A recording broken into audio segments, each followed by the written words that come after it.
High, মৌসা ব্লগে তোমাদের স্বাগতম। আমি ছোট্ট একটা ভিডিও নিয়ে এলাম, আর ভিডিওটা আমার শুধুমাত্র সোমার জন্য। সোমা, তোমার আমি এক্ষুনি একটা ভিডিও দেখলাম। হ্যাঁ, ভালো লাগলো তোমার কথাগুলো। তুমি যা বললে সমস্ত কথাতে আমি সমর্থন করছি। হ্যাঁ, ঠিক বললে, কারণ আমাদের হিন্দু ঘরের কিছু রীতিনীতি বলতে আছে, মেনে নিচ্ছি সব কথাটাই।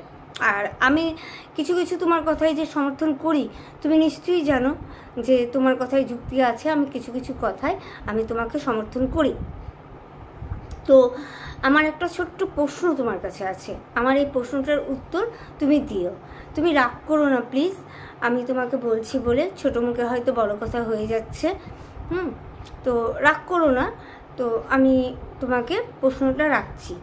তো প্রশ্নটা আমার এটাই যে, সব মানলাম তোমার, আমি কথা আমি তোমার সব মেনে নিলাম, ঠিক আছে, কিন্তু মায়ের মন্দিরে প্রতিষ্ঠা দিবসের দিন মোট কথা একটা উৎসব হবে, মায়ের একটা পুজো হবে, এই উদ্দেশ্যে আমাদের যাওয়া। তা ভক্ত যারা যাবে তাদেরকে পিঠে কুলো বেঁধে যেতে হবে কেন? আমি এটার উত্তর চাই তোমার কাছে। ভক্তদেরকে কুলো বেঁধে যেতে হবে কেন? তারা কি ক্রিমিনাল? ভক্তরা যারা ওই মন্দিরে, যে কোনো মন্দিরে যদি কোনো ভক্ত যায়, তারা কি ক্রিমিনাল? না কোনো পার্টিগত মিটিং মিছিলে যাওয়া হচ্ছে যে ভক্তদেরকে পিঠে কুলো বেঁধে যেতে হবে? আমি তো যাব বলে ঠিক করেছিলাম যে আমি যাব। তুমি ভালো করেই জানো আমাকে, যে আমি কৃষ্ণকালী মায়ের মন্দির যাই বা আমি ওখানে যেতে ভালোবাসি। তো আমি যাব বলে ঠিক করেছিলাম ওই দিন যাব। রাতে যদি মায়ের পুজো হয়, রাতে মায়ের পুজো দেখব, পরের দিন আসব, এটাই ঠিক করেছিলাম। কিন্তু এই যে এইসব শুনে নিল বাড়ির লোক যে পিঠে কুলো বেঁধে যেতে হবে, একটা অশান্তির সৃষ্টি হবে, এটা শোনার পরে বাড়ির লোক আমার যাওয়াটা ক্যান্সেল করে দিল। আমি আর যেতে পারবো না এখন। এই দিনটা তো আমি যেতে পারবো না, আর এই দিনটা তো আমি পরে গিয়ে আর পাবো না।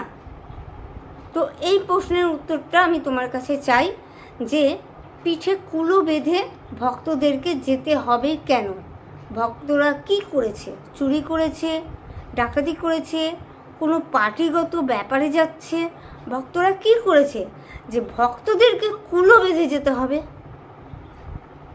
জানি না আমি প্রশ্নটা ভুল রাখলাম কিনা, বা খুব সাহসীর মতন কিছু করে ফেললাম কিনা।